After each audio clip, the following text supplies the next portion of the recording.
की कारवाई केली आणि कशावर? दिनांक 22 मार्च रोजी गोपनीय माहिती मिळाली होती की चाळीसगाव रोड पोलीस स्टेशनच्या हद्दीत एका व्यक्तीच्या घरामध्ये प्रतिबंधित आणि बेकायदेशीर अशा गांजाची साठवणूक केलेली आहे, बेकायदेशीर विक्रीच्या उद्देशाने। त्याप्रमाणे सदर माहिती माननीय पोलीस अधीक्षक श्री श्रीकांतजी दिवरे सरांच्या समक्ष आम्ही ती सादर केली।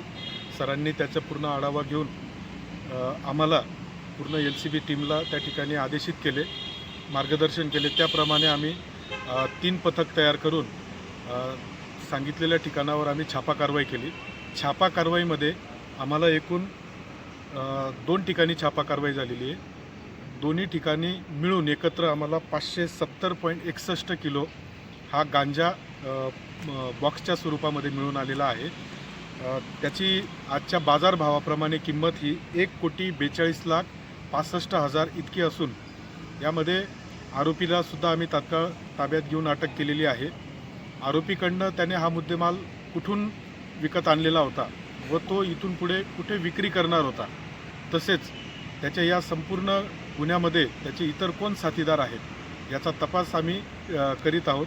त्याचप्रमाणे आज रोजी आम्ही त्यांना मान्य न्यायालयासमोर हजर करून पुढील कस्टडी घेत आहोत। जय जी सर। सर, हा जो काही गांजा सापडला आहे एवढ्या मोठ्या प्रमाणात, नेमका हा कुठला, म्हणजे शिरपूर सीमावर्ती भागात जो काही गांजा पिकवला जातो तो आणि याच्यात नेमकं काय साम्य आहे किंवा हा वेगळा आहे का काय?